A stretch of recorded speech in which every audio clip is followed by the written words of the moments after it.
반갑습니다. 네. 이렇게 귀한 자리에 불러주시고 또 과찬의 말씀을 해주신 정영상 대표님께 깊이 감사드리고, 또 우렁찬 목소리로 저희 선친의 시를 낭송해 주신 심강원 위원장님께도 특별한 감사의 말씀을 드립니다. 제가 정 대표님 청을 거절할 수가 없어서 이 자리에 서긴 했습니다만 여간 조심스러운 자리가 아닙니다. 제가 그냥 40년 동안 외교 현장에서 느끼고 보고 듣고 배운 바를 토대로 제가 정리한 그냥 자그마한 생각을 여러분들과 공유하는 그런 자리 정도로 생각해 주시면 감사하겠습니다. 요즘 경제안보라는 얘기를 많이 듣습니다. 경제안보 하면은 이 국내적으로나 또 국제 정치적으로나 모든 담론의 한가운데를 차지하고 있을 만큼 중요한 화두가 되고 있는데, 사실 제가 며칠 전에 사석에서 저희 선배, 외교부 선배 한 분이 저더러 요새 경제안보 그러는데 도대체 경제안보가 뭐요? 라고 질문을 하는데, 막상 그 질문을 받고 보니까 제가 간단 명쾌하게 그 답변을 드리기가 쉽지가 않았습니다. 그래서 네이버에 그 사전적 의미를 한번 찾아봤습니다. 그랬더니 한 개인의 지금 삶의 수준을 예측 가능한 장래에도 계속 유지할 수 있는 그런 안정적인 수입원 및 기타 자원을 확보하는 조건 또는 상태, 그것을 경제적 안보라고 정의되어 있더라고요. 그래서 제가 쉽게 얘기하면은 요즘 말하는 경제안보는 이 개념을 국가 경제와 안보에 확장시킨 개념 정도로 이해하시면 되지 않을까, 그렇게 생각을 합니다. 경제가 국가 안보의 핵심 요소로 부상을 하면서 안보적 시각에서 다뤄야 하는 경제 통상 문제가 빈발하고 있는 시대, 쉽게 얘기하면 경제와 안보가 융합되어 있는 시대를 우리가 지금 살고 있다, 이렇게 이해하시면 될 것 같습니다. 근데 그 경제 안보가 왜 갑자기 중요한 화두가 됐느냐 하는 그 원인과 배경을 생각을 해보면 여러 가지가 있을 수 있겠습니다만, 우선 신자유주의라든가 세계화가 쇠퇴한 것, 그리고 또 기후변화로 인한 에너지 환경 위기, 또 코로나 팬데믹이 초래한 세계적인 공급망 교란, 이런 것들이 중요한 요인이고 또 변수가 될 수 있겠습니다만은, 보다 저희들 피부에 와닿는 직접적인 그 구조적인 요인은 제가 생각하기에는 미국과 중국이 기술 패권 경쟁을 벌이면서 지정학적 환경이 대변환을 일으키고 있다는 것, 거기에서 근본적인 원인을 찾을 수 있지 않을까, 그렇게 생각을 합니다. 이거 돌릴 수 있는 거는 직접 하시나요? 그래서 오늘은 제가 다른 여러 가지 조건들은 생략을 하고 가장 근본적인 구조적인 원인인 미중 기술 패권 경쟁이 우리 외교 환경을 얼마나 심각하게 압박을 하고 있는 것인지, 그리고 그 문제를 어떻게 대처하는 것이 가장 국익을 위해서 합당한 전략적 방향이 될 것인지, 그런 문제들에 대해서 제 40년 외교 현장에서 보고 들은 바를 토대로 제 소견을 조금 나누어 볼까 합니다. 미중 갈등과 경쟁에 관한 우리 대책을 얘기할 때면 제게 떠오르는 몇 가지 장면이 있습니다.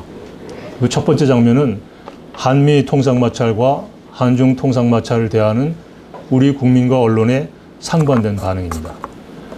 여러분도 동의하시리라고 생각됩니다만은, 한미 통상마찰의 역사는 처음으로 그게 본격화되기 시작한 1980년대 이후부터 지독한 갈등과 분열, 대립, 그리고 극렬 시위로 점철된 역사라고 해도 과언이 아닙니다. 단 한 건의 한미 통상 분쟁도 이러한 내용을 겪지 않고 마무리된 이슈가 없을 정도로 한미 통상 마찰의 역사는 분열과 대립, 갈등의 역사입니다. 몇 가지만 예를 들어본다 하더라도 1994년 우루과이 라운드 협상 말미에 우리 쌀 시장 개방을 둘러싸고 미국과 협상을 벌였던 그런 시절에 여러분들도 아마 기억하시겠습니다만, 많은 농민들이 극단적 선택을 할 정도로 격렬한 저항을 했던 것을 기억을 하실 것입니다. 그리고 10년이 지난 2003년에는 스크린 쿼타의 축소 또는 폐지 문제를 두고 우리 영화인들이 이 문화주권을 포기하는 거라고 극렬하게 저항을 하면서 삭발 시위를 하셨던 것을 또 기억을 하실 것입니다. 또 2007년 한미 FTA 협상과 2011년에 재협상을 했을 때 소위 국가 투자자 소송 문제, ISD 문제라는 것을 두고 이 주권 논쟁이 전 국토를 강타할 만큼 언론을 장식했던 그런 몇 개월의 또 시간을 또 기억하실 것이고, 2008년에 이명박 정부 초기에는 그 한미 쇠고기 협상을 두고 그것이 광우병 사태로 번지면서 촛불 시위가 전국을 휩쓸었고, 또 폭력과 괴담 수준의 유언비어가 난무했던 그런 시절을 또 기억하실 것입니다. 이 한미 통상 마찰을 얘기하면은 거의 빠짐없이 이러한 장면들이 떠오르는데, 한중 통상 마찰은 어떠냐 하면요, 물론 1991년 수교 이후에 한 10년 동안 밀월 기간이 있었기 때문에 한중 통상에 무슨 마찰이라는 거는 단어조차 듣기 힘든 시기가 한 10년 정도 있었습니다만, 처음 그 분쟁이 발생했던 2000년에 마늘 분쟁을 여러분들이 또 기억하실 겁니다. 제가 당시에 워싱턴에 주미 대사관에 경제 참사관을 하고 있었는데, 늘 미국과의 통상 마찰만 한 20년 다루다가 중국과의 통상 마찰이 처음 터지길래 우리 국민과 언론이 과연 어떤 반응을 보일지 무척 궁금해서 제가 몇 달 동안 우리 언론의 반응을 깡그리 모니터링을 했습니다. 근데 제가 굉장히 흥미로운 사실을 하나 발견을 했는데, 그때 그 중국산 마늘이 긴급 수입 급증이 되면서 우리가 그것을 막기 위해서 긴급 수입 제한 조치를 취했는데, 중국이 이에 대한 보복으로 우리 휴대폰에 대한 금지 조치를 취했습니다. WTO 규범으로 보더라도 굉장히 부당한 과도한 그런 무역 보복 조치였는데도 불구하고 우리 언론과 국민의 비판의 화살은 중국 정부에 겨냥되어 있지 않고 사건 분쟁을 미숙하게 처리한 우리 정부 외교부하고 농림부에 화살이 꽂히더라고요. 그래서 제가 이건 재미있는 현상이다. 이게 만약에 미국이 똑같은 보복 조치를 취했을 경우에도 우리 언론이 이런 반응을 보일 것인가 하고 생각을 해봤었는데, 절대로 그렇지 않았을 것입니다. 그때도 그랬고 지금도 아마 미국이 그러한 조치를 취했다면 우리 국민과 언론의 반응은 그렇게 절제된 반응이 아니었을 것입니다. 2015년에 한중 FTA 협상을 했는데, 한중 FTA 협상이 물론 농업시장 개방의 폭이 한미 FTA라든가 한EU FTA에 크게 미치지 못하지만 상당한 정도로 우리 농업시장을 개방을 해야 되는 그런 결과를 초래했음에도 불구하고 우리 언론은 굉장히 절제된 반응을 보였고, 시위 한번 극렬하게 한 걸 제가 기억하지 못합니다.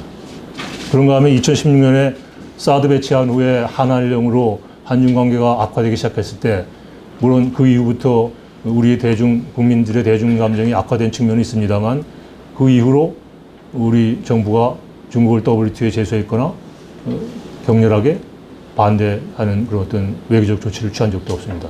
제가 당시 정부 내 논쟁 때 중국에 대해서 WTO 제소를 해야 된다고 주장을 했는데, 정부 내에서도 제 의견에 동조하는 사람을 찾기 힘든 그런 현상을 목도를 했습니다. 지금까지 중국을 상대로 우리나라가 WTO에 제소한 건이 단 한 건도 없습니다.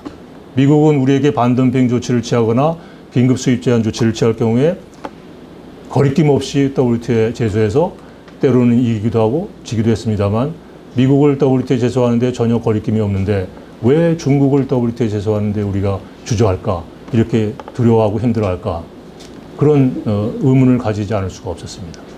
이것이 떠오르는 첫 번째 장면이고, 두 번째 떠오르는 장면은 지금부터 3년 전인 2020년 여름에 국내 모 학술단체가 주관한 미중 갈등을 주제로 한 세미나가 있었는데, 당시에 저는 회의에 참석은 안 하고 집에서 온라인으로 이 세미나를 참관을 했는데요. 토론을 마무리하면서 사회자가 마지막에 단도직입적으로 참가자들에게 질문을 하나 던졌습니다. 여태까지 수많은 논쟁들이 오고 갔는데 단도직입적으로 쉽게 하나 질문을 하겠다. 미중 갈등 대응책으로 다음 세 가지 중에 뭘 선택하라 그러면 뭘 꼽겠느냐고 물어봤습니다. 첫째는 미중 어느 한편에 확실히 줄서기. 두 번째는 상황에 맞춰 적절히 헤쳐나가기. 영어로 modeling through 한다는 겁니다. 세 번째는 일정한 선을 긋고 사안별로 대처하기. 이 세 가지 중에 뭘 선택하겠냐고 그랬는데, 저는 당연히 외교안보 전문가들이 3번에 손을 들 줄 알았습니다. 그런데 두어 명을 빼고는 전원이 2번에 손을 들었습니다. 당시 참석한 전문가들은 국내에서 네로라는 외교안보 전문가들이었습니다. 저는 상당히 놀란 반응이라고 생각을 했습니다.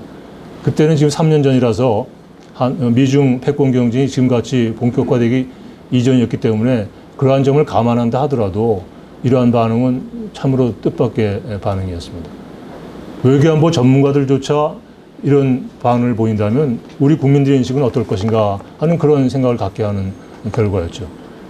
쉽게 얘기하면은 우리의 생존과 안위가 걸린 중차대한 외교 전략적 사안에 대해서 아무런 원칙이나 기준도 없이 그때그때 상황 논리에 따라 적절히 우리 입장을 정하면 된다 하는데 우리 외교안보 전문가들의 견해가 일치했던 겁니다. 근데 그때 제가 가졌던 그런 걱정스러운 소회가 근거 없는 소회가 아니었다는 것은 작년 12월에 인태전략 보고서가 발표되면서 대중전략의 개괄적인 원칙과 기조가 발표될 때까지 2년여 동안 우리나라에 단 한 건의 대중전략 보고서가 발간된 적이 없다는 겁니다. 일본, EU, 아세안까지 대중전략 보고서를 내고 있는데 가장 직접적인 영향을 받고 있는 한국에서 대중전략 보고서라고 부를 만한 보고서가 단 한 건도 발간되지 않았다는 것은 그때 제가 가졌던 의문이 근거 없는 것이 아니었다 하는 것을 증명하는 것이라고 생각을 했습니다. 세 번째는 2004년에 2차 쌀 관세와 유예 협상을 했을 때 미국과 중국이 보인 태도입니다. 여러분이 기억하시겠습니다만 1994년부터 2004년까지 10년 동안 쌀 관세화를 유예할 수 있었던 것은 우루과이 라운드 협상을 통해서 한미 간의 국력의 총력을 기울여서 얻어낸 협상의 결과물입니다. 그래서 2004년, 10년이 마무리되는 2004년에 쌀을 관세화해서 시장을 개방하든지 아니면 또다시 10년을 연장을 해서 또 수입을 막든지 둘 중에 하나 결단을 했어야 했는데 당시 우리 국내 상황이 쌀을 수입 시장을 개방할 여건이 또 못 됐기 때문에 다시 2차 관세와 유예를 위한 협상을 했습니다.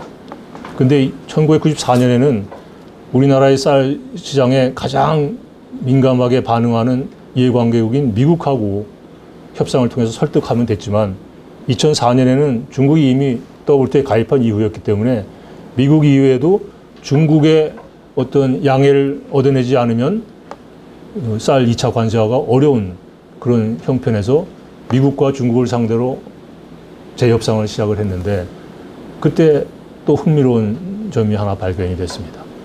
뭐냐면 미국과 중국 양국이 모두 우리한테 밑보이지 않으려고 서로 밀당을 하는 겁니다. 처음에는 협상 초기 단계에서 미국과 중국 모두 먼저 협상을 자기들이 하지 않으려고 피하려고 그랬습니다. 그리고 협상 장소도 서울보다는 워싱턴과 북경에서 하기를 바라고 이왕이면 자기보다 상대방의 수도에서 먼저 협상이 이루어지기를 바라는 그런 태도를 보였습니다. 쌀 문제가 우리 국내적으로 얼마나 정치적으로 민감한지를 미중 양국이 잘 알기 때문에 괜히 북경이나 워싱턴에서 제1차 협상을 해가지고 우리 언론이 이걸 과도하게 보도하면은 한국의 쌀 시장을 개방을 위해서 미국이나 중국이 제일 앞장서서 악역을 한다는 인상을 줄까봐 그걸 피하려고 했던 거죠.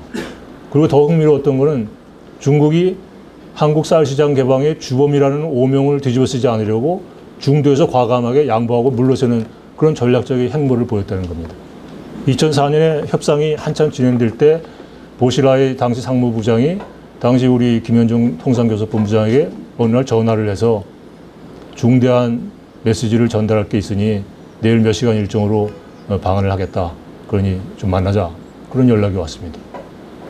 다음 날 보시라의 상무부장이 김포공항에서 내리자마자 사무실로 달려와서 1시간 동안 메시지만 전달하고 떠났습니다. 그 메시지가 뭐였냐면은 우리는 그동안 협상을 통해서 얻을 거 대충 얻었으니 여기서 더 이상 요구하지 않고 마무리하고 물러서겠다 하는 메시지를 전달하고 생색을 크게 내고는 바로 북경으로 돌아갔습니다. 그 얘기는 지금까지 협상을 통해서 얻을 만큼 다 얻었으니까 여기서 적당히 이익을 챙기고 나머지 볼은 워싱턴으로 넘기려는 그런 심산이었겠죠.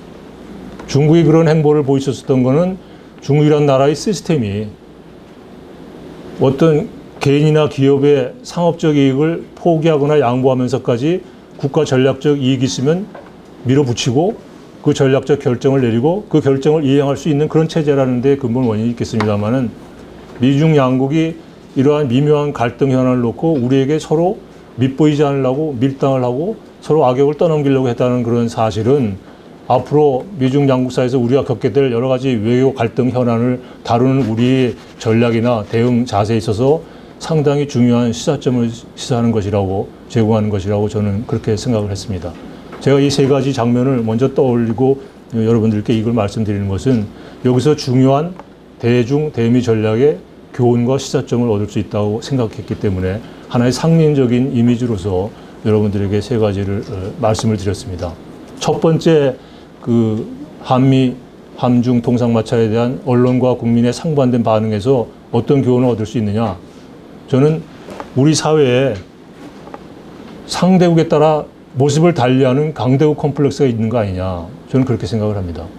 똑같은 사안도 미국하고 상대하면 문제가 될 것이 중국하고는 문제가 안 되고 또 미국하고 중국하고는 아무런 문제가 안 될 것이 일본하고는 극렬한 국민 정서상의 문제로 불타오르고 때로는 러시아하고의 관계 같은 에서는 한때는 우리 운명을 좌우했을 초강대국임에도 불구하고 굉장히 무시하는 태도 우리 언론과 정부와 국민이 상대했던 것을 기억하실 겁니다.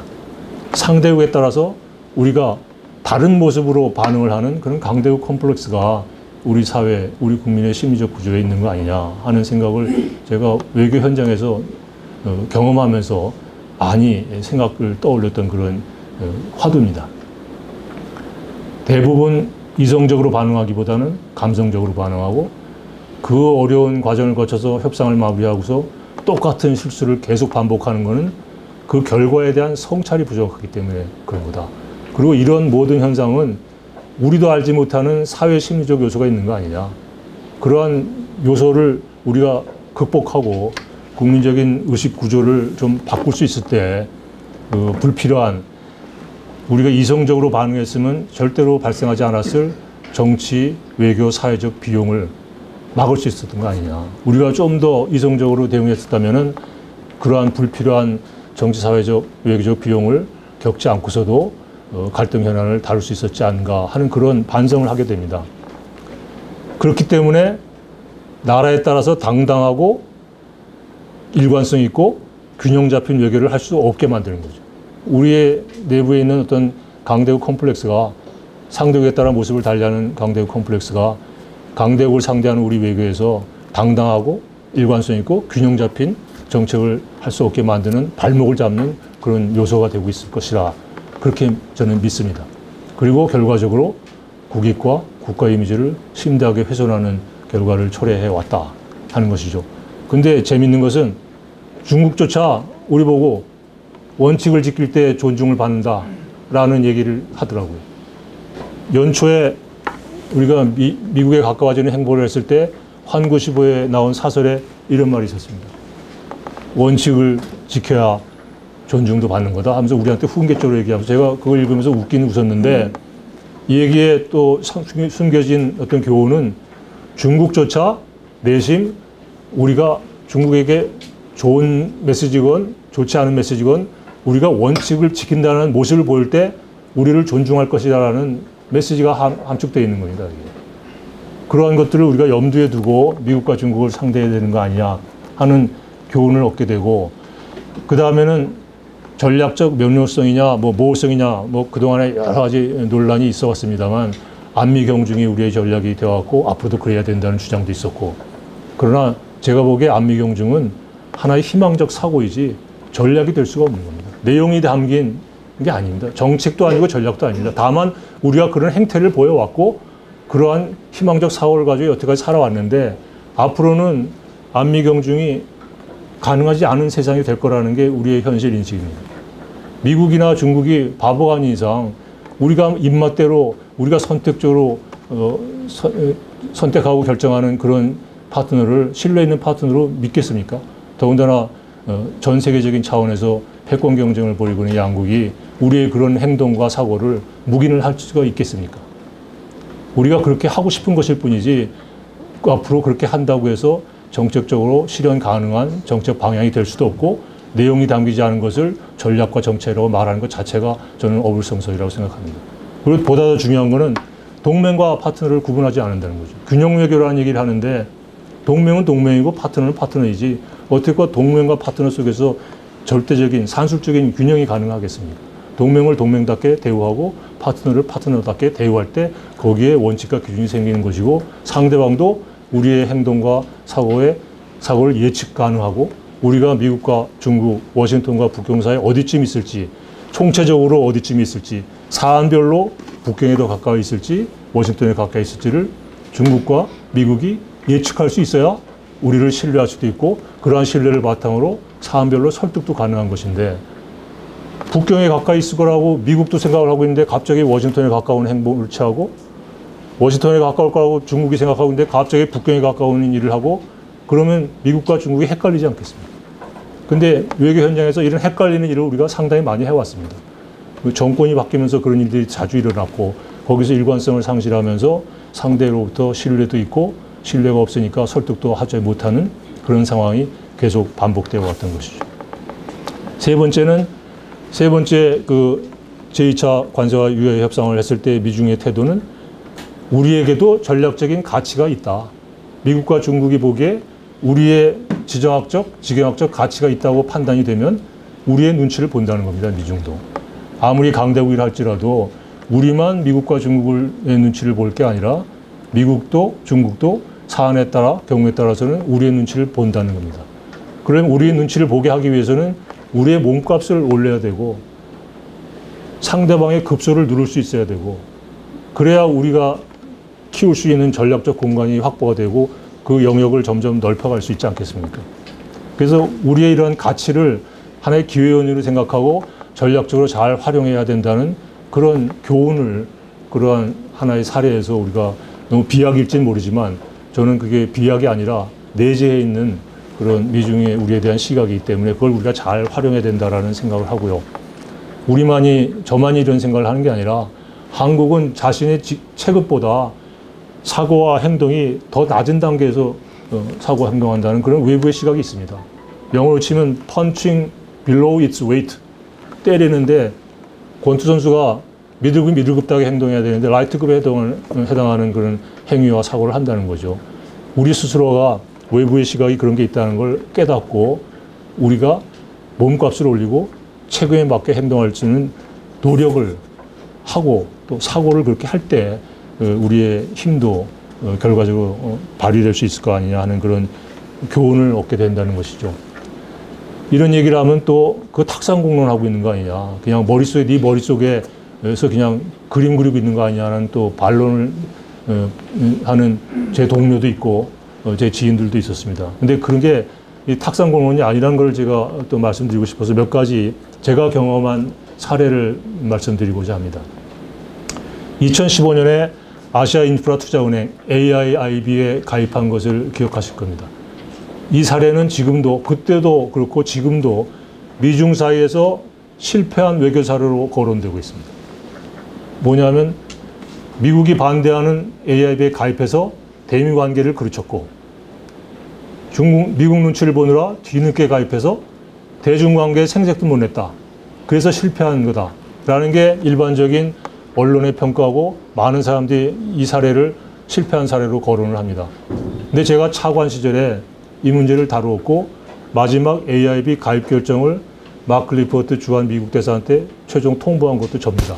그래서 1년 동안 이 과정을 관리하고 미국과 협상하고 중국하고 협의하는 과정을 관리하고 관여했던 사람으로서 단언하는데 이것은 미중 사이에서 우리가 경제적 신뢰를 얻으면서 한미 관계의 신뢰를 지키고 중국도 만족시키는 결과를 초래한 성공 사례입니다.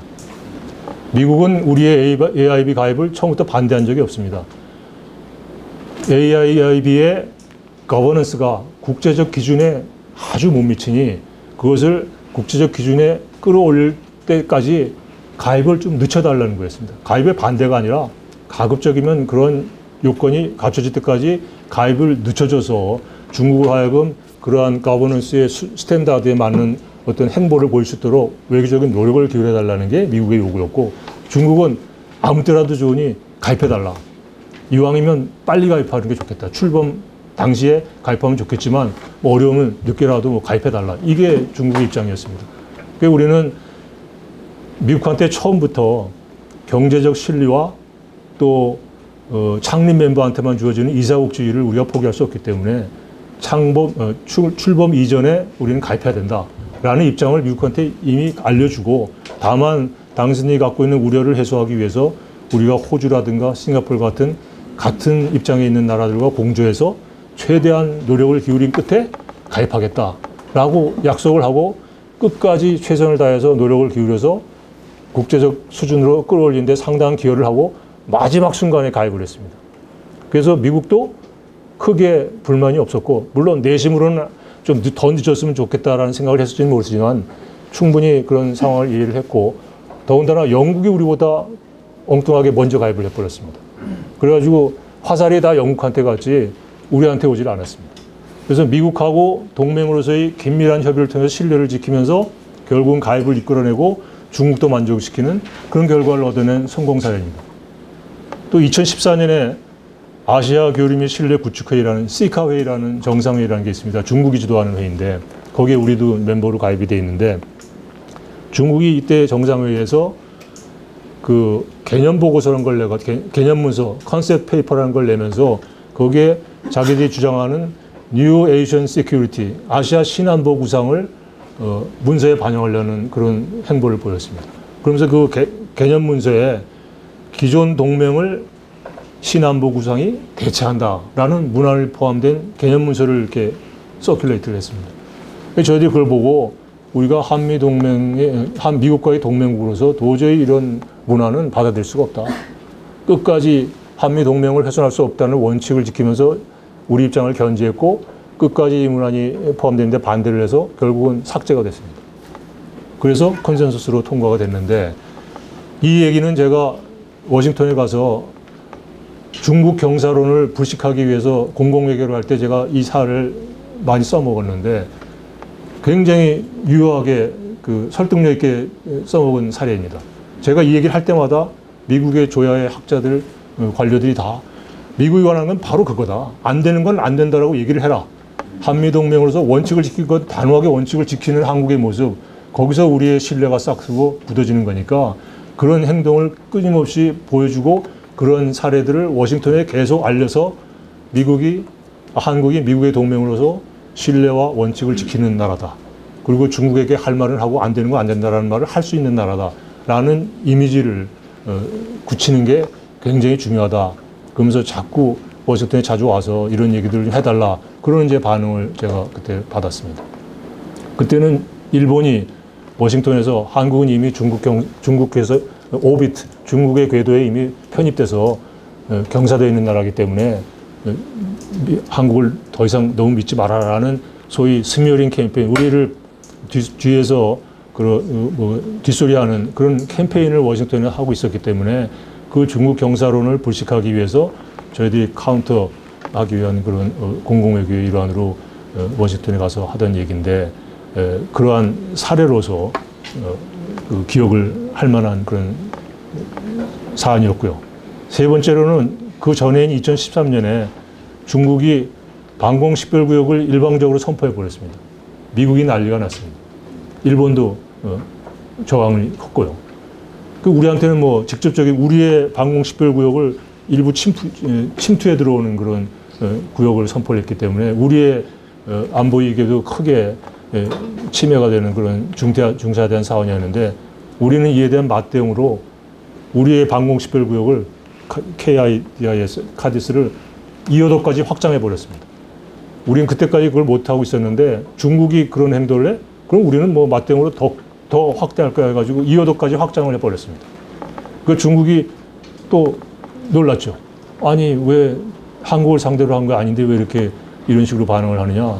그래서 저희들이 아니, 당신들이 이렇게 일방적으로 하는데 우리가 왜 가만히 있을 수 있냐. 그래서 이참에 우리도 2호도까지 확장해버리는 하겠다 해가지고 위기를 기회로 만들었고, 중국이 더 이상 할 말이 없어가지고 쫄깃한 하군 다음 반응을 보이고 있는데 미국과 일본도 우리의 조치가 의외니까 상당한 불만을 그때 표시했습니다. 아니 한국까지 이렇게 하면 어떻게 하느냐라는 그런 얘기가 있었지만 우리가 당당한 입장과 논리로 미국과 일본을 설득을 하고 열린 소통으로 미국과 일본의 우려도 잠재우고 그래가지고 경제적 실리를 안보적 실리를 확보한 겁니다. 결국은 이해관계권 중국, 미국, 일본 간의 불만족의 균형, 만족의 균형이 아니라 불만족의 균형을 이루어가지고 우리의 추구하는 그런 안보적 이익을 챙긴 사례죠. 그래서 이 세 가지 사례가 미국과 중국 사이에서 사안별로, 소위 사안별로 전략적 대응을 한다는 게 뭘 의미하는지를 제가 말씀드리려고 이 사례를 얘기하는 겁니다. 막연하게 사안별로만 하면 된다는 것은 가르치자 행보를 하기가 쉽거든요. 이게 원칙과 기준이 있어서 사안별로 해야 이게 일관성 있는 거지 상대방의 예측과는 정반대 방향으로 하면 갈치자 행보가 되는 겁니다.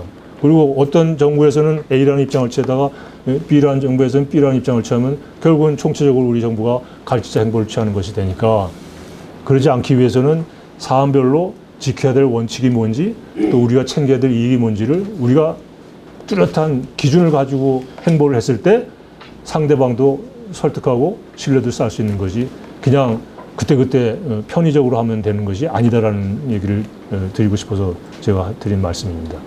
그런가 하면 2016년에 사드 배치를 하면서 3No 원칙이라는 애매모호한 입장을 취하다 갑자기 2016년 4월에 북한이 4차 핵실험을 하는 걸 계기로 우리가 사드를 전격적으로 배치하는 바람에 중국의 거센 반발을 초래한 것은 애매모호한 입장을 취하다 갑자기 전격적인 조치를 취하니까 중국의 신뢰를 깬 거죠. 그래서 우리가 한중 관계를 그르쳤고 지금까지 그 파장이 우리 외교에게 길게 드리워지고 있는 것입니다. 그런데 더 아쉬운 것은 이듬해 새 정부가 들었으면서 대중국 삼불 약속을 해버렸습니다. 그거는 우리의 손발을 스스로 묶고 미국의 신뢰까지 잃는 우를 범한 거죠. 한쪽은 너무 애매모호하게 하다가 우리의 이익을 놓친 것이고 하나는 너무 쓸데없이 안 밝혀도 될 걸 입장을 미리 밝혀준 바람에 우리의 레버리지를 상실한 그런 잘못된 케이스가 되는 거죠. 이 여러 가지 참고할 만한 사례를 말씀드리는 것은 이러한 것들이 제가 오늘 말씀드리려고 하는 미중 기술 패권 경쟁을 헤쳐나가는 우리의 대응 전략에 있어서 상당한 교훈과 시사점을 주는 것이고 실제로 외교 현장에서 우리가 극복할 수 있는 그런 문제들이라 하는 것을 말씀을 드리기 위해서 몇 가지 사례를 예시를 든 겁니다. 그러면 지금 경제안보 시대라고 얘기하는 것, 그 미중 기술 패권 경쟁이라는 게 우리의 지정학적, 외교적으로 어떤 함의를 갖는 것이냐 그런 것을 한번 살펴보고 그 다음에 우리가 어떤 전략으로 나가야 할까를 논의를 해보고 싶습니다. 우선 첫째는 2차 대전 이후에 미국이 주도해온, 그 미국이 설계하고 주도해온 규범을 기반으로 한 국제 질서가 이제 무너지기 시작하면서 힘의 논리가 지배하는 정글의 시대로 지금 되돌아가고 있다는 겁니다. 2차 대전 이후에 소위 IMF, 월드뱅크, 가트를 해서 나중에 WTO로 진화한 이 세 가지 브레튼 우드 체제를 만든 것도 미국이고 기타 모든 NPT 체제라든가 핵 확산 예방 체제라든가 이런 것들 다 규범을 전제로 한 기반으로 한 그런 질서를 미국이 주도해서 만들었는데 중국이 이거에 지금 도전을 하면서 미국이 주도한 질서를 지금 흔들려고 그러는 겁니다. 여러분도 아시지만 작년 10월에 중국 20차 당대회에서 시진핑 주석이 1인 지배 체제로 체제를 바꾸면서 체제 이념 경쟁을 공언을 하지 않았습니까?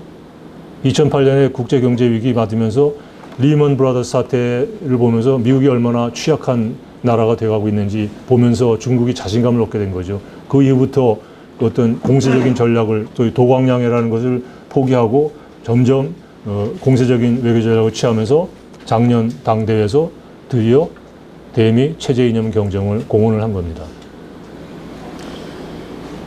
미국은 이전부터 중국을 개방하고 인게이지하면 언젠가는 서방 국가와 같은 나라로 바뀔 것이다라는 그런 기대감을 가지고 지난 수십 년 동안 대중 전략을 취해왔는데 그 전제가 잘못됐다는 것을 이제 깨닫고 중국이 더 이상 크지 못하도록 견제하는 데 올인을 하고 있는 겁니다. 이거는 지금 민주당이나 공화당을 벌문하고 미국의 컨센서스가 형성이 되어 있습니다.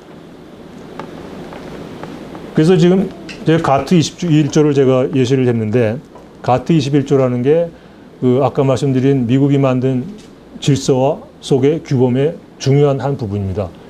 국가 안보를 이유로 예외적인 무역 규제를 허용한 유일한 조항인데 이것을 허용한 사례가 단 한 건도 없습니다. 지난 수십 년 동안 미국이. 규범을 만들어놨지만 사문화된 조항입니다. 국가 안보를 이유로 함부로 무역 규제를 하면 안 된다라는 그 원칙이 선언됐을 뿐만 아니라 WTO의 분쟁 여러 가지 판례를 봐서 확고한 원칙이 굳어져 있었습니다. 그래서 말만 국가 안보를 이유로 한 예외적 무역 규제라는 근거 조항이 있을 뿐이지 실제로 허용된 사례가 단 한 건도 없는데 미국이 이제 스스로 이거를 깨고 국가 안보를 이유로 마구 무역 규제를 하는 세상이 된 겁니다. 화웨이와 제재에 우리가 동참하라고 우리한테 그 프레셔를 가하는 것, 그것도 똑같은 이유에서 하는 것이고 1998년에 우리가 외환위기 겪었을 때 우리가 여러 가지 보조금을 써가지고 죽어가는 어려운 기업들도 살리고 그러지 않았습니까? 그때마다 미국이 우리한테 한 얘기는 뭐냐면 정부 보조금을 함부로 주지 마라. 대마불사라는 그런 한국에 통용되는 그 이론, 그거 더 이상 허용되지 않는 거다. 죽어야 될 기업은 죽어야 되는 것이고 시장 경쟁 논리에 입각해서 보조금을 함부로 주는 것도 WTO 규범 위반이고 산업정책은 무역정책으로 바꿔서 산업정책을 해가지고 특정 산업을 키우는 것, 이거 다 WTO 규범 위반이라고 주장했던 나라가 미국입니다. 근데 바로 그러한 거를 미국이 하고 있습니다. 2008년도 국제경제위기 때 그 리먼 브라더스 사태 이후에 미국이 취한 모든 조치가 그 10년 전에 우리 보고 하지 말라고 했던 거를 자기들이 한 겁니다. 그때부터 지금까지 계속 강화되면서 규범을 스스로 만든 규범을 부정하면서 중국 견제에 올인하고 있는 미국이 돼가고 있는 겁니다. 그래서 산업정책과 보조금이 무역정책과 자유무역을 대체하는 새로운 시대가 도래했고 WTO 시대는 종언을 고한 겁니다. 사실상 WTO가 작동하지 않는 그런 세계 속에 우리가 지금 살고 있는 겁니다. 이러한 미국의 전략은 작년 10월에 발표된 국가전략보고서에 아주 명료하게 나와 있습니다. 중국은 국제질서를 바꿀 의도와 실행 능력을 갖춘 유일한 경쟁자라고 규정을 하고 중국이 더 이상 미국에 도전할 수 없을 세력으로 견제하기 위해서 모든 사용 가능한 모든 전략과 도구를 활용을 하겠다는 그 의지를 분명히 했고 제이크 설리반 안보보좌관을 비롯한 모든 사람들이 앞으로 10년이 미중 전략 경쟁의 결정적 시기가 될 것이라는데 아무도 이의를 달지 않습니다. 리처드 하스 미 외교협회 회장은 2차 세계대전 이후에 가장 위험한 때가 지금이다라고 얘기를 했습니다. 그 사람이 그 얘기를 하면서 뭐라 그랬냐면 역사를 보면은 수십 년 동안 아무런 위기 사태가 발생하지 않을 때도 있었지만 수십 년간 발생할 위기 사태가 단 몇 년간에 동시다발적으로 발생하는 그런 시기도 있다. 지금 포스트 탈냉전 시대인 지금이 바로 그런 위험한 시기다라고 리처드 하스 미 외교협회 회장이 얘기를 했습니다. 며칠 전에는 키신저 박사가 월스트리트저널 인터뷰에서 전 세계는 지금 무질서의 상태로 들어가고 있다라고 얘기를 하면서 큰 걱정을 표시한 것을 제가 기사를 읽었습니다. 그만큼 지금 세계 질서는 힘의 논리가 지배하는 정글의 시대로 되돌아가고 있기 때문에 우리가 단단히 허리띠를 졸라매지 않으면 안 된다 하는 것이죠. 두 번째는 아까 정 대표님도 인사 말씀에서 말씀하셨습니다만은 이 새로운 정글의 시대의 특징이 뭐냐? 안보와 기술, 무역이 상호 연동하는 새로운 지정학적 환경에 처해 있다는 겁니다. 과거에는 안보는 안보대로 기술은 기술이고 무역은 무역대로 따로 놀았는데 앞으로의 세대, 미국과 중국이 전략 경쟁, 기술 패권 경쟁을 하는 새 시대는 이 세 가지가 상호 연동하는 그런 시대가 될 것이라는 거죠. 왜냐하면 미중 전략 경쟁의 핵심이 경제와 기술력 우위 확보였기 때문에 그렇습니다. 과거 냉전 시대에는 미소 간에 경제적인 긴밀한 연계성이 없었기 때문에 경제 따로 안보 따로의 경쟁이 가능했습니다. 근데 지금은 미국과 중국의 경제가 상호 긴밀히 연계되어 있기 때문에 경쟁을 해도 경제 따로 경쟁하고 안보 따로 경쟁할 수가 없는 겁니다. 경제 안보가 융합되어 있는 복합적인 경쟁을 하게 되어 있기 때문에 지금 최소한도 첨단 전략 기술 분야에서만큼은 디커플링, 관계를 단절하지 않을 수 없는 상황이 된 거죠. 그러니까 완전한 모든 분야에 걸친 미중 디커플링은 관계 단절이라는 것은 어렵겠지만 적어도 중국의 굴기를 막을 수 있는 첨단 핵심 전략 기술 분야에서만큼은 디커플링을 통해서 중국을 침몰시키겠다는 거니까 그거는 이미 불가피한 현상으로 우리 현실로 다가와 있는 겁니다. 이러한 미국의 의도가 아까 말씀드린 전략 보고서에 명확히 기재가 되어 있는데 거기에 뭐라고 되어 있느냐 하면은 인도태평양과 유럽 지역의 동맹의 운명이 기술, 무역, 안보에서 상호 연계되어 있다. 미국과 상호 연계되어 있다는 겁니다. 따라서 우리의 대중 전략도 통합적인 억지 전략으로 갈 수밖에 없다. 그래서 Integrated Deterrence라는 개념이 나온 겁니다. 그래서 이 전략의 파장이 얼마나 복합적이고 심대할까 하는 것은 최근에 있었던 인플레이션 감축법이 가져온 파장을 보면 아실 겁니다. 그건 시작에 불과하고 앞으로 점점 더 많은 영역으로 그것이 확대되어 가서 우리의 입지를 좁힐 것이라는 거죠. 니 설리반 국가안보부 장관이 바이든 미 행정부의 소위 외교안보 전략을 설계하는 사람인데 젊은 사람이죠. 취임 후부터 지금까지 끊임없이 뭔 얘기를 강조했냐면 미국의 외교 정책은 앞으로 미국의 국내 정책과 합치하는 방향으로 나가야 된다. 외교하고 국내 정책과 떨어져서 가면 안 된다. 국내 정책과 합치해 나가야 하고 그 방향은 중산층을 위한 외교 정책이 돼야 된다. 그 얘기는 뭐냐면 산업 정책을 여태까지 무역 정책으로 우선시하면서 산업 정책을 도외시했는데 산업 혁신 전략을 통해서 미국의 힘을 키우고 혼자서는 어려우니 동맹과의 파트너십을 통해서 연대해서 하겠다. 안으로는 자강, 밖으로는 동맹과의 파트너십을 통해서 함께 연대해서 중국을 상대하겠다는 그런 얘기입니다. 그러면서 4월 27일 날 중대한 연설을 했습니다. 그날 윤석열 대통령이 미 의회 연설이 있던 날입니다. 그 뉴스에 가려서 뒤늦게 설리반 보좌관의 브루킹스 연설이 기사화됐는데 거기서 그동안 하던 얘기를 강조하면서 뭐라 그랬냐면은 새로운 환경에 맞는 새로운 게임을 해야 된다, 이제. 그러면서 뉴 워싱턴 컨센서스라는 거를 선언을 했습니다. 본인이 선언한 게 아니라 다른 사람들이 워싱턴 컨센서스라는 거가 다시 새로이 개념화해서 컨센서스와 가는 그런 새로운 개념으로 나가야 된다라는 얘기를 했는데 그걸 인용을 하면서 새로운 환경에 맞는 새로운 게임을 해야 되고 그런 데는데 새로운 컨센서스가 필요하다라는 얘기를 했습니다. 그래서 워싱턴 컨센서스라는 건 결국 옛날에 1989년부터 나온 개념인데 중남미의 정책을 보면서 미국이 자기의 어떤 신자유주의 이론을 중남미에다가 심으려고 했던 그런 것. 그래서 워싱턴, IMF, 월드뱅크 같이 워싱턴에 몰려있는 그런 세계 기구들이 소위 신자유주의를 다른 나라에 이식해서 그것을 어떤 경제적 위기도 극복하고 해야 되는 처방약으로 제시했던 그런 거를 워싱턴 컨센서스라고 하는데 이제는 그때의 경제 질서하고 지금의 경제 질서가 다르다. 그때의 경제 질서가 이렇게 기둥이 명확한 어떤 파르테논 신정 같은 거였다면 지금의 경제 구조는 그 뉴욕 맨하탄과 스페인 빌바오에 있는 구겐하임 미술관을 설계한 프랑크 게리라는 건축 설계가 있지 않습니까? 그 양반이 건축물처럼 구부리고 비틀린 비정형 구조이기 때문에 그거에 맞는 새로운 그런 게임을 해야 된다. 그래서 새로운 전략이 필요하다. 이렇게 강조를 했습니다. 기존의 대중 포위 전략을 강화하겠다는 얘기를 다시 분명히 했고 다만 뭐라고 얘기했냐면 우리가 하려는 것은 중국과의 디커플링이 아니라 관계 단절이 아니라 디리스킹이고 다이버시피케이션이다. 위험을 제거하고 다변화하겠다는 거지 중국하고 아예 모든 관계를 끊겠다는 게 아니다. 라고 소위 대중 전략의 그 어떤 수위를 공세적인 전략의 수위를 조절하는 그런 메시지를 발신을 했는데 저는 이게 뭐 본질적인 것보다는 레토릭에 해당한다고 생각합니다. 본질은 미국의 대중 포위 전략의 본질은 크게 바뀌지 않았다.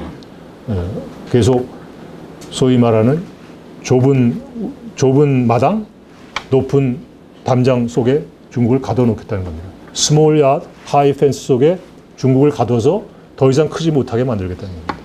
그거를 그러한 기조하에 대중 전략을 계속하겠다는 걸 분명히 했는데 이러한 상황에서 우리는 생존 전략을 마련한 것이 무엇보다 시급한데 그게 간단치 않은 작업입니다. 이 새로운 지정학적 환경이 우리에게 주는 큰 과제는 이러한 경제안보 시대에 우리의 생존 전략을 어떻게 시급히 마련해서 지속적으로 우리의 안보를 계속 확보해 갈 것이냐 하는 것이 앞으로 전략의 핵심입니다. 지금까지는 경제 따로 안보 따로 외교가 작동을 했습니다. 왜냐하면 경제하고 안보가 긴밀히 연계되어 있지 않았기 때문에. 근데 이제는 경제 안보가 국가 안보의 핵심 요소로 들어갔기 때문에 경제 안보가 통합된 그런 전략으로 대응하지 않으면 우리의 안위를 지키기가 어렵다는 거죠. 아까 말씀드렸듯이 동맹의 협조 없이 미국이 중국과의 경제에서 우위를 확보할 수 없는 구조입니다. 왜냐하면 미국과 중국과 경제 의존도가 너무 높기 때문에 동맹과 함께 해야 중국을 견제하고 중국을 필요에 따라서는 가둬두고 침몰도 시키고 뭐 그럴 수 있는데 그러다 보니까 그동안에 안보 경제 따로 해가지고 우리한테 별로 압박을 가하지 않던 미국이 문재인 대통령 워싱턴 가서 바이든 대통령 만났을 때부터 그 반도체 웨이퍼 흔들면서 이게 안보다라는 얘기 하지 않았습니까? 미국이 한국의 동맹에 대해서 안보 청구서를 내밀겠다라는 신호가 그때 시작된 겁니다. 예전에 제가 통상 외교에 관여할 때 언론에 흔히 등장하던 검증되지 않은 이론이 하나 있습니다. 한국이 미국의 안보를 의존하고 있기 때문에 미국이 과도하게 우리의 팔비트기를 한다. 통상 분야에서. 그래서 미국의 과도한 통상 압력은 우리의 안보가 미국에 의존되어 있기 때문에 이루어지는 현상이다. 그럴듯하게 들리는 거죠. 많은 사람들이 그렇게 믿었고 지금도 그렇게 믿는 사람이 많습니다. 근데 제가 30여 년 통상 외교 현장에서 미국이 단 한 번도 너희들이 안보를 우리한테 의존하기 때문에 시장을 개방하라. 우리한테 뭘 좀 더 내놔라. 그런 얘기를 한 적이 단 한 번 저는 못 들었습니다. 과문한지 모르지만 제가 30여 년 동안 미국하고의 통상 협상에 관여하지 않은 게 거의 없는데 단 한 번도 저는 미국이 그런 얘기하는 들은 적이 없습니다. 다 시장 경쟁 논리로 얘기를 했습니다. 우리의 시장이 열렸으니 너희들도 열려야 된다. 우리가 100% 열렸으니 너희들도 100% 열어라. 뭐 이런 과한 통상 압력은 있었지만 안보를 니들이 우리한테 훔쳤으니까 더 내놔라. 그런 얘기는 한 적이 없어요. 내심 그런 기대를 했을지는 모르지만 적어도 공식적으로는 그런 얘기를 한 적이 없습니다. 트럼프 대통령이 처음으로 주한미군 얘기하면서 동맹 분담금 협상하면서 처음으로 안보를 미끼로 더 내놔라는 얘기를 하기 시작한 대통령이 트럼프 대통령이 처음이고 노골적으로 공식적으로 안보와 경제를 연계해서 요구한 게 그때가 처음입니다. 그리고 경제는 경제 논리로 풀고 안보는 안보 논리로 풀어야 된다는 입장으로 해왔는데 오히려 그걸 유일하게 깬 게 딱 한 번 있다면 1998년도 우리 외환위기 때 미국 재무부가 우리를 구제하지 않으려고 했습니다. 그런데 국무부와 백악관이 나서서 우리 구제 금융 지원을 했습니다. 그때 유일하게 안보 논리를 동원해서 우리를 압박한 게 아니라 안보 논리를 동원해서 동맹을 살릴 수밖에 없다 그래서 우리를 살려줬습니다. 그러니까 딱 한 번 제가 기억하는 안보 논리를 경제에 동원한 거는 우리를 도와줬던 외환위기 사태 때 하나뿐입니다. 그리고 다른 모든 압박은 경제 논리로 압박을 했지 안보 논리로 압박하지 않았습니다. 그러나 이제 그런 시대는 끝났습니다.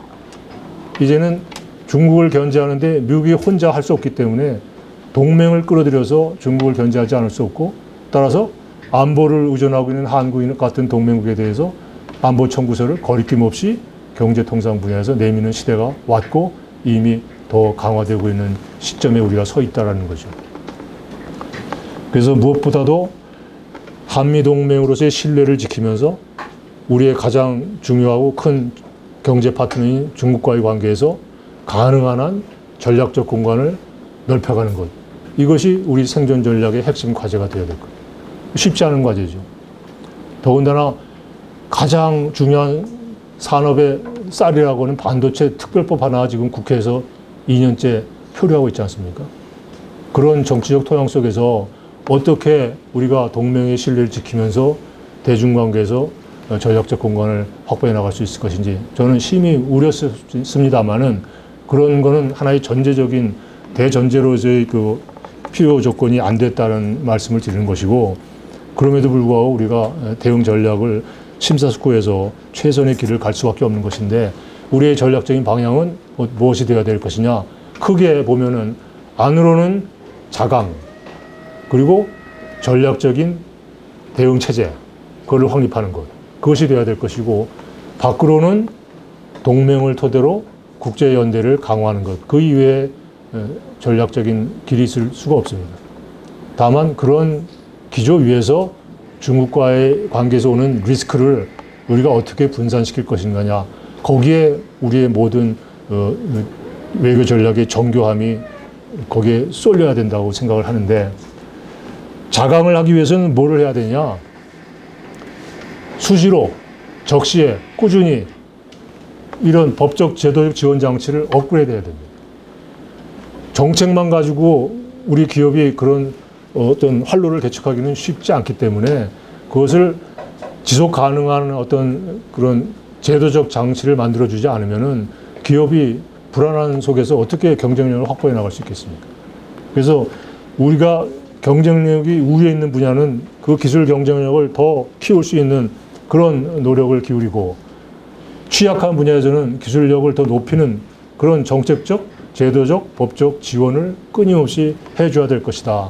그리고 공급망의 안전이 위태로울 때는 그런 위험 분산을 하기 위한 그런 정책적인 지원 이외에 법적, 제도적 지원 조치를 끊임없이 모색해 가야 할 것이다 라고 생각을 하는데, 정책적으로는 뭐 좀 돼가고 있는지 모르겠습니다만 법적, 제도적 기반을 만들어주는 것은 굉장히 뒤처져 있습니다. 우리가 지금 일본만 보더라도 벌써 3년 전부터 자민당 내에 신질서 창조 전략본부라는 것을 만들어가지고, 기시다 내각이 출범하기 전에 이미 그런 전략본부에서 경제안보 법안이라는 걸 만들었습니다.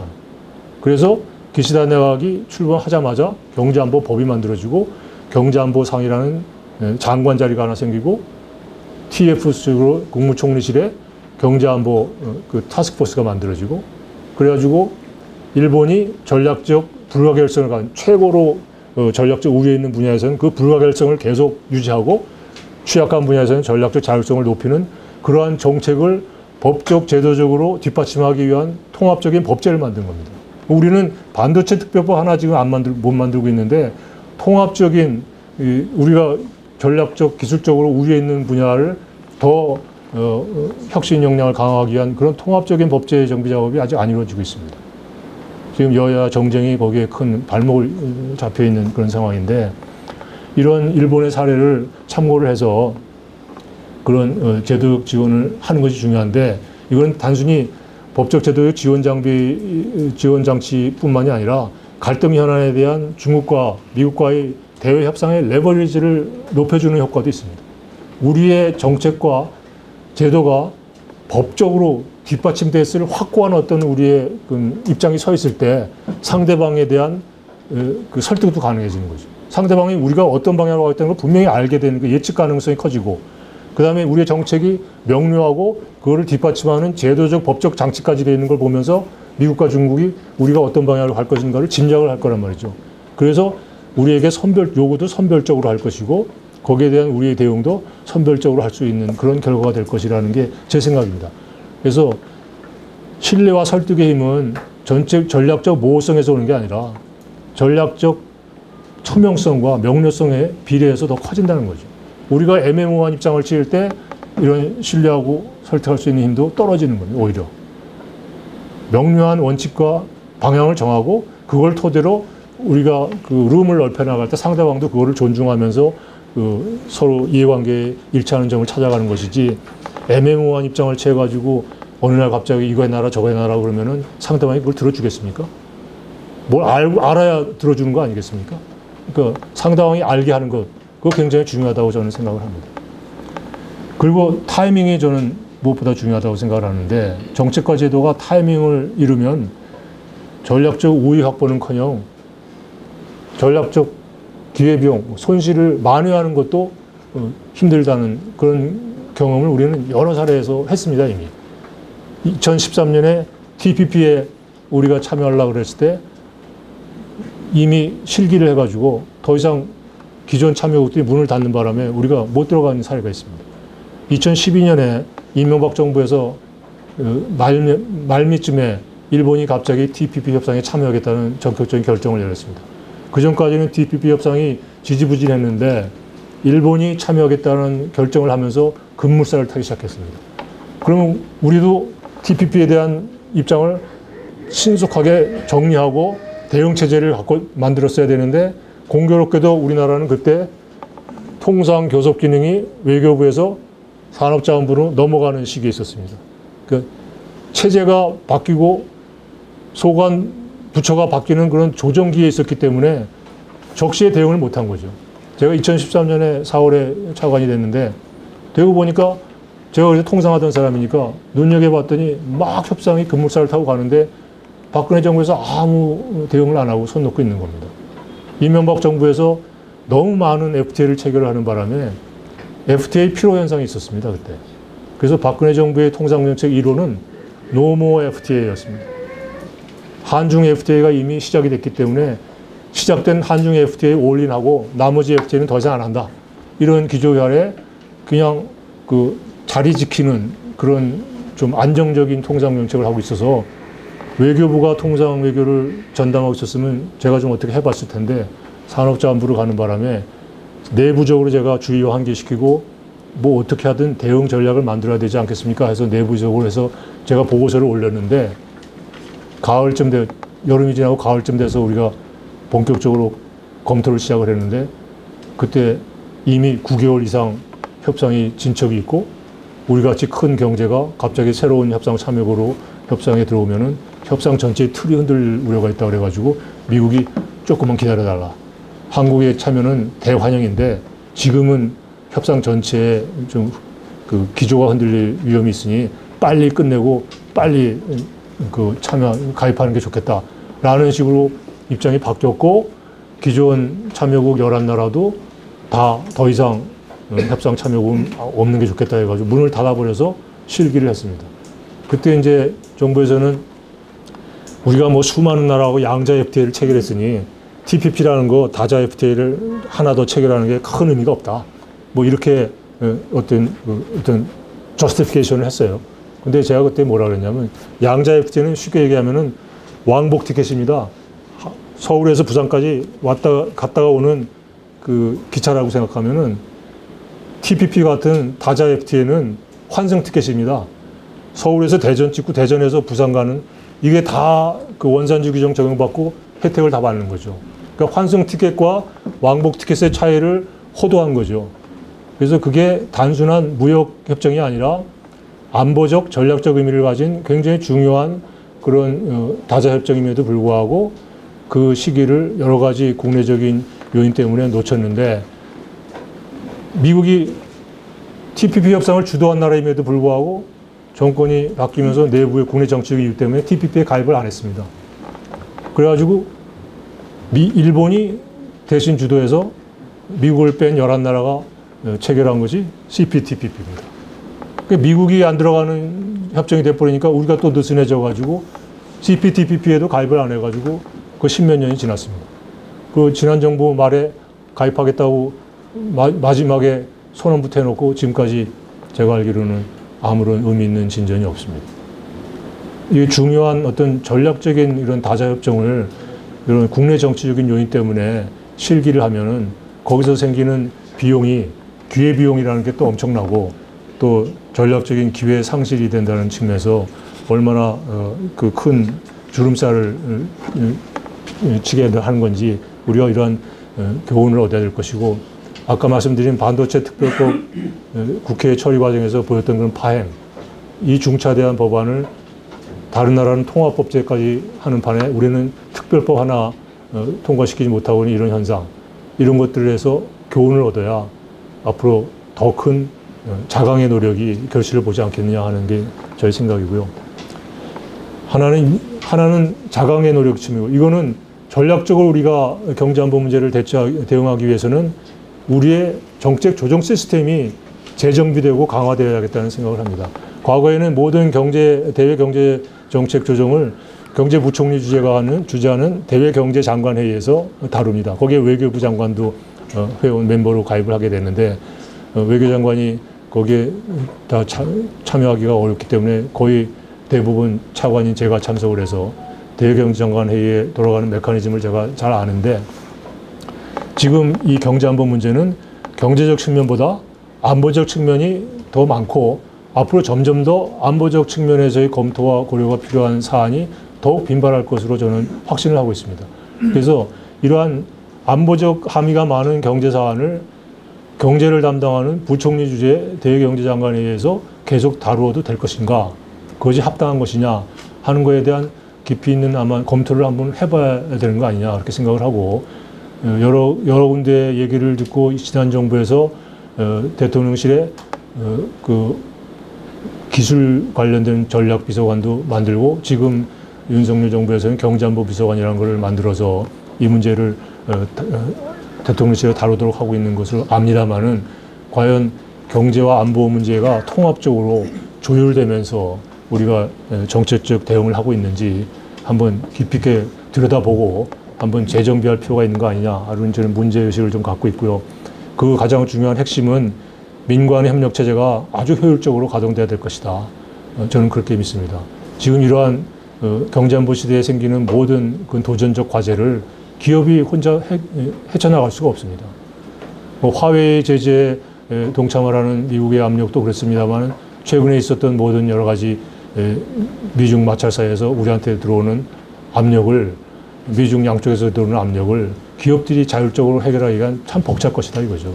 그래서 기회는 키우고 비용은 피해는 최소화할 수 있도록 정부가 중간 역할을 해야 되고 그다음에 보호막 제공이 어렵죠. 그럼 기업이 헤쳐나가야 될 근본적으로 기업이 헤쳐나가야 될 도전인데 적어도 정부가 방향성 있는 그런 조언도 하고 정책적으로 이러이러한 어려움이 있으니 기업이 이러이러한 문제를 이렇게 헤쳐나가시면 좋겠다라는 조언도 하고 길도 열어줘야 기업들이 그걸 헤쳐나가지 이거 기업이 자율에 맡겨야 될 일이니 우리는 관여하지 않겠다 하는 건 정부가 취해야 될 행동도 아니고 해서도 안 된다고 저는 생각합니다. 과거에 그런 무임승차하는 그런 행태를 많이 했고요. 제가 유엔에 가서 대사를 하고 있는데 화웨이 제재건이 언론에 보도되면서 정부에서 발표하기를 그것은 기업이 자율적으로 결정할 문제다라고 이렇게 발표를 하더라고요. 그래서 제가 외교부 후배 차관한테 제가 이메일을 보냈습니다. 아니 이런 문제를 다루면서 정부의 발표가 그렇게 단선적으로 나오면 어떻게 하느냐. 기본적으로는 기업이 자율적으로 결정할 문제이지만 국가안보에 중대한 함의를 끼칠 경우에는 예외다라는 단서가 달려야 북경과 워싱턴의 균형 있는 메시지가 가는 거지. 그런 식으로 발표를 해버리면 워싱턴이 어떻게 반응하겠냐. 워싱턴이 중차대한 사안으로 우리에게 요청을 한 사안인데 그 정부는 모르겠고 기업이 알아서 할 일이라 라고 말을 해버리면 워싱턴이 우리를 어떻게 생각하겠느냐. 그러니까 대외 발표도 조금 신중하게 해야 되지 않겠냐라는 의견을 줬는데 답이 없더라고요. 그래서 나중에 보니까 뭐 내부적으로 아마 뭐 메시지를 전달한 모양인데 저는 대외 메시지 발신도 상당히 그런 점에서는 신중해야 된다고 생각을 합니다. 동맹을 대외적으로는 이제 아까 말씀드린 한미 동맹을 토대로 우리하고 이해관계를 같이 하는 나라, 비슷한 입장에 있는 나라와의 국제 연대를 강화하는 것, 그것이 대외적인 전략의 핵심 기본이 되어야 되라고 생각을 하는데 누누이 말씀드린 대로 한미 동맹과 한중 전략적 파트너를 다루면서 기준이 명확하고 원칙도 있어야 되겠다. 그렇게 해서 사안별로 설득할 수 있는 전략적 공간을 확보하는 것, 그것이 우리가 가장 중요한 문제인데 동맹과 파트너가 헷갈릴 정도의 행보를 갈치자 행보를 해서 안 된다는 게 제일 중요하고 동맹을 놀라게 하거나 헷갈리게 하는 더더욱이 안 되는 것이고 그게 제일 지켜야 될 일조고 그 다음에는 상대방이 우리가 어디쯤 서 있을지 명확히 예측할 수 있도록 우리의 행보를 가져가는 것, 그것이 중요하다고 생각하는데 아까 말씀드린 대로 인태 전략이라는 게 작년 말에 처음 발표가 됐는데 그거는 지역 전략이고 지역 전략, 중국을 포함한 지역 전략을 다룸에 있어서 우리가 어떠한 원칙과 기조 위에서 나가겠다라는 것을 발표한 것이지 내용은 아직 정교하게 다듬어지지 않은 겁니다.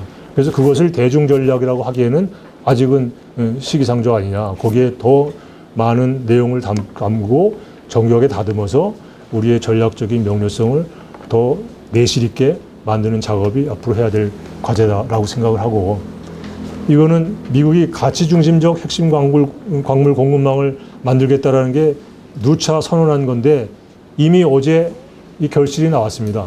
제가 이 자료 만들 때는 없었던 건데 어제 14개 IPEF 가입국, 인도태평양 경제 프레임워크에 가입하고 있는 14개국이 공급망 협정을 체결을 했습니다.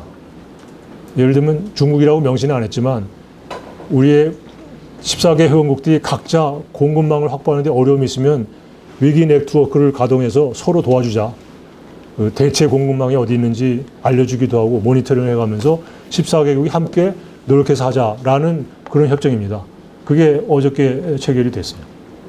근데 이게 가치라는 거를 반영을 해서 자연스럽게 중국을 견제하는 그러한 프레임워크거든요. 그러니까 굉장히 추상적인데 어제 체결한 협정 같은 거는 우리한테 굉장히 득이 되는 것이죠. 우리의 어려움이 공급망 확보에 어려움이 있을 경우에 비슷한 나라들이 서로 협조해서 이걸 헤쳐나가자는 거니까 좋은 건데 그 동전의 다른 쪽면은 중국과의 관계에서 리스크 요인이 있는 거죠. 그러니까 그거를 어떻게 해갈 것인가를 우리가 심사숙고해 가면서 다뤄가야 될 것이라는 게 앞으로의 또 하나의 과제고 또 한편으로는 저는 미국에 대해서도 할 말은 해야 된다. 그렇게 생각을 합니다. 미국이 지금 하고 있는 걸 아까 말씀드린 대로 스스로 만든 규범을 깨고 규범을 위반하는 걸 미국이 하고 있습니다. 그러니까 미국이 하는 거니까 우리 동맹이 하는 거니까 그걸 받아들여서 우리가 거기에 맞춰야 된다라고 할 것이 아니라 거기에 우리의 부담용이 되는 것이 무엇이고 하는 거를 조목조목 따져서 선별적으로 대중견제를 해도 선별적으로 균형 있게 해야 된다는 걸 끊임없이 얘기를 해야 되고 중국하고 아예 관계를 끊는 것이 아니라면은 선별적으로 신중하게 흑백 논리라든가 이분법적 사고만으로 대중견제에 올인할 것이 아니다. 그래서 신중하게 할 거는 신중하게 해야 된다는 얘기를 하고 그리고 지나치게 압박을 하면 동맹을 약화시키는 거다. 그게 미국의 이익에도 도움이 되지 않는 것이다. 우리가 지금 IRA 인플레이션 감축법을 이행 문제를 가지고 중국 관계를 관리하는 데서 얼마나 큰 부담과 위험을 안고 있느냐.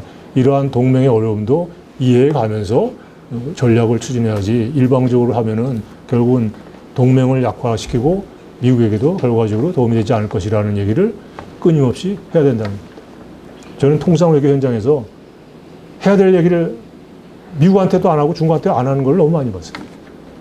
상대방이 우리가 그런 얘기하면 기분 나빠할 것 같아요. 기분 나쁘죠. 나쁠 때는 나쁘게 있지만은 기분 나쁘면서도 그런 얘기를 듣고 아, 이 친구들은 논리적인 건 따질 줄도 아는구나.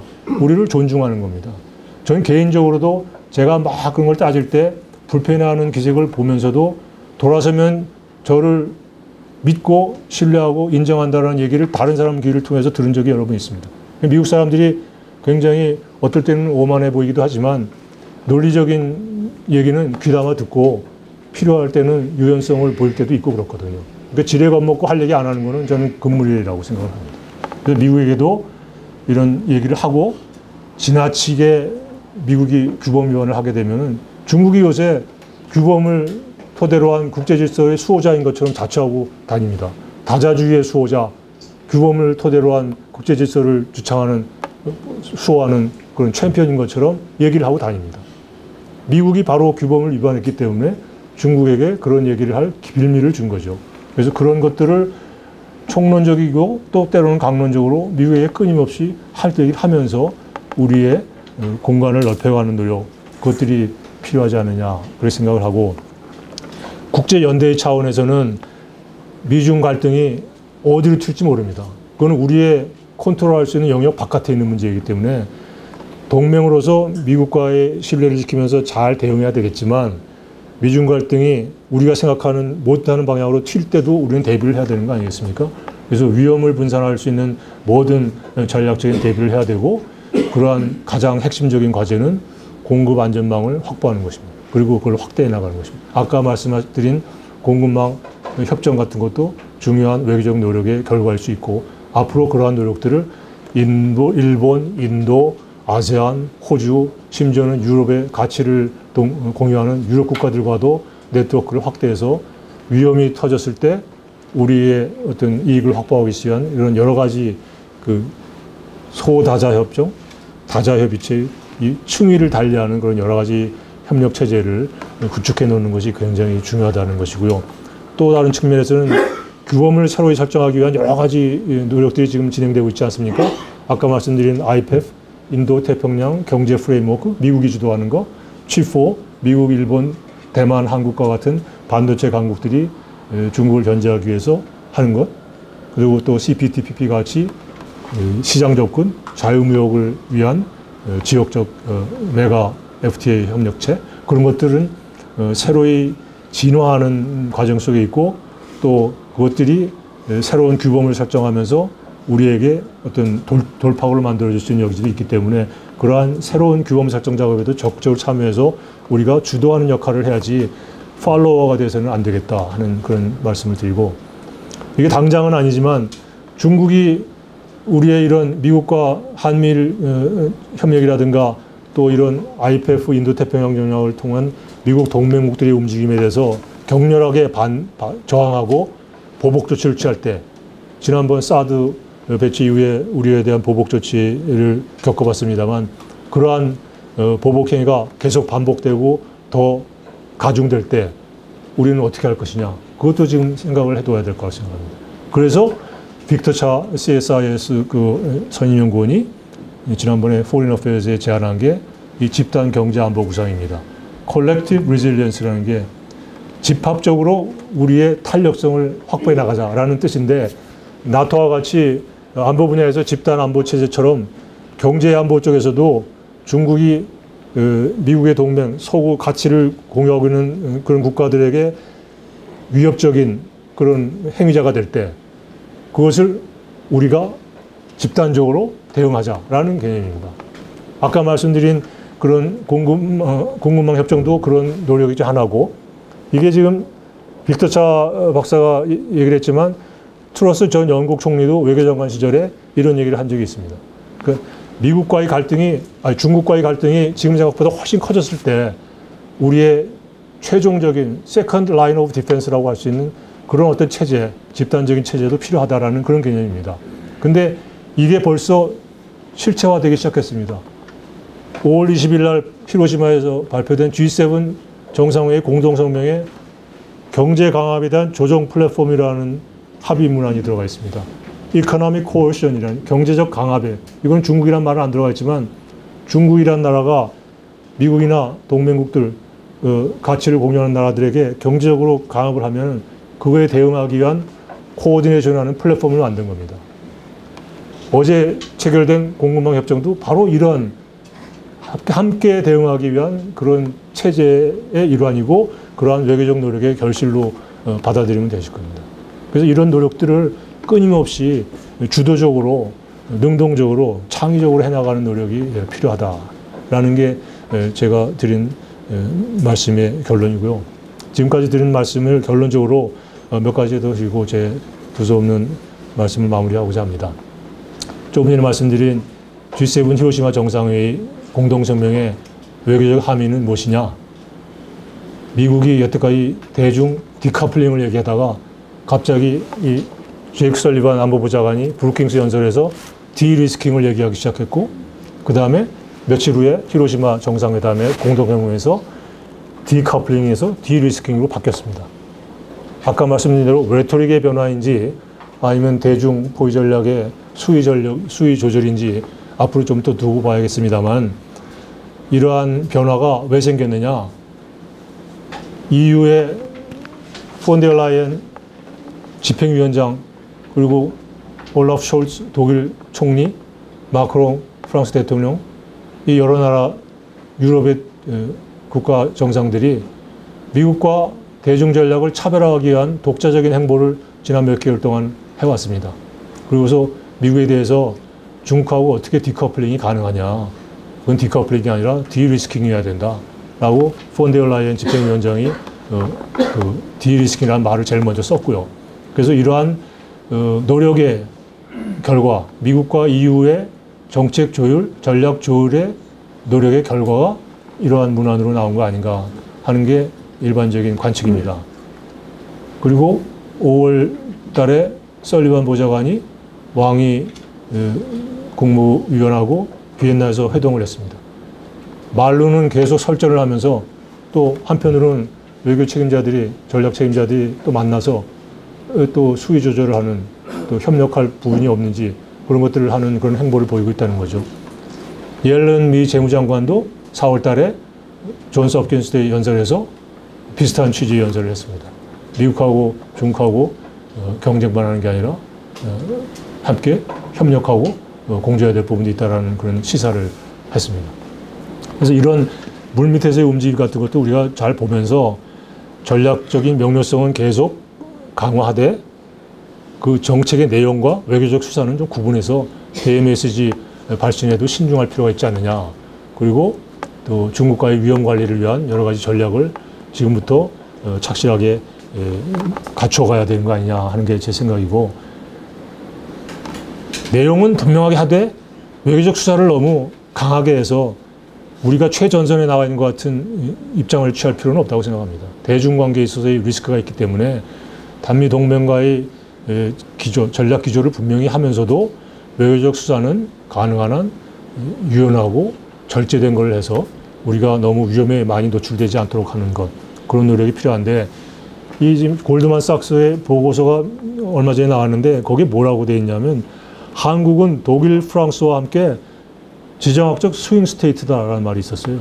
스윙 스테이트라는 게 미국의 대통령 선거 같은 거, 국회의원 선거, 상하원 의원 선거 하면은 언제는 공화당 찍었다, 어떤 때는 민주당 찍는, 이게 왔다 갔다 하는, 그네처럼 오락가락 왔다 갔다 한다고 그래서 스윙 스테이트라고 그러는데, 한국을 독일, 프랑스와 같이 그런 나라다라고 했는데, 이게 부정적인 의미로 오면은 미국하고 전략사에서 오락가락 하는 나라라는 뜻도 되지만, 그것보다는 오히려 저는 독일, 프랑스 이런 독자적인 행보처럼 한국이 그만한 레버리지를 가진 나라, 그리고 전략적인 공간을 그만큼 확보할 수 있는 역량을 가진 나라로 골드만삭스가 보고서 이런 표현을 썼다고 저는 생각합니다. 그러니까 한미 동맹으로서의 그런 확고한 위치를 우리가 흔들리지 않게 유지하면서 가능한 한 그런 독자적인 전략적인 공간을 늘릴 수 있는 역량을 가진 나라로 우리 스스로를 키워가는 것, 그런 노력이 우리의 대응 전략의 핵심이 된다 이렇게 생각을 하고, 그러기 위해서는 뭐가 관건이냐, 장기 게임을 위해서 단기 비용을 얼마나 우리가 감내할 준비가 되어 있느냐, 이게 저는 성패의 관건이라고 생각합니다. 특히 국내 정치권이 이러한 비용을, 엄청난 단기적 비용을 감내할 준비가 되어 있느냐, 그게 저는 관건이라고 봅니다. 국내 정치적으로 이 모든 비용을 인내할 수 있는 준비가 돼 있을 때 우리의 원칙도 흔들림 없이 밀고 나갈 수가 있을 것이고, 전략과 정책이 아무리 내용이 좋아도 그것을 이행할 정치 생태계와 사회 문화적 지적 토양이 갖춰져 있지 않으면 힘을 받을 수 없는 것이고, 정권이 바뀌면 또 뒤바뀔 것이고, 그러니까 정책의 일관성이 유지되지 않는 그런 상황이 반복될 것이라는 거죠. 그래서 저는 전략의 내용과 방향보다 이러한 그 바탕의 인프라스트럭처인 정치 생태계, 사회적, 문화적, 지적 토양, 이런 것들이 더 중요하다고 저는 생각을 해서 처음에 그런 떠오르는 몇 가지 장면을 얘기했고, 그것이 던지는 교훈과 시사점을 얘기했고, 그러한 교훈과 시사점 속에서 우리가 어떻게 전략적인 방향을 찾아갈 것인가를 강조하기 위해서 그 말씀을 드렸습니다. 이러한 문제는 이미 우리 앞에 왔습니다.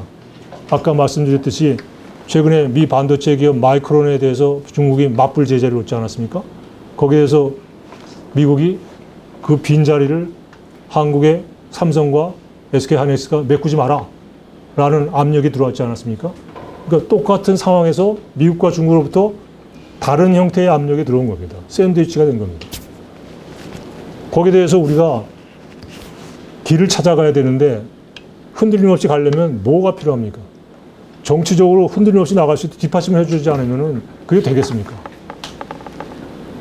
대중국 관리의 위험을 어떻게 추소하면서 잘 헤쳐나갈 것이냐, 이것이 앞으로의 제일 핵심 과제가 될 것이고, 그렇다고 한중 관계를 끊을 수 없는 것이고, 중국처럼 중요한 경제협력 파트너를 내몰라라 할 수 없는 이 현실 속에서 새로운 중국과의 협력 모델을 끊임없이 찾아서 우리가 국가 이익을 위해서 노력을 해야 될 것인데, 그러한 노력 과정에서는 미국과 중국 사이에 경쟁의 두 가지가 있어요. 하나는 지정학적 경쟁이고 하나는 지경학적 경쟁인데, 지정학적 경쟁은 죽고 사느냐의 문제니까 디리스킹이 불가피합니다. 미국이 포기하지 않을 영역입니다, 이거는.